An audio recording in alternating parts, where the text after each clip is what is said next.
तर मित्रांनो, आज औषध मारायला चालू केलेलं आहे शेतामध्ये.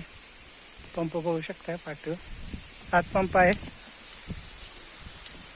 आपण आता आळवणी घेत आहे ऊसात. 3 डिसेंबरची लावण आहे, बघू शकता मागं. आता मी यावर ग्रीन प्लॅनेटचे जे प्रोडक्ट आहेत त्याची आळवणी घेत आहे.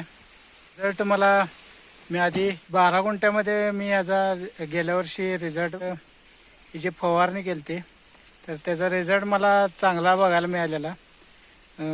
दरवर्षीच्या रानात 9-10 टनापर्यंत जे ॲव्हरेज पडत होते ते 15 टनापर्यंत गेले. थोडे पाण्याची टंचाई झाली नाही तर त्याच्यापेक्षा 1-2-3 टन जास्त झालं असतं. रिझल्ट चांगला भेटलेला म्हणून हा फवारणी मी ह्याच्यामध्ये फवारणी आळवणी घेतलेली होती. आता यावर्षी पण मी फवारणी आळवणी घेत आहे.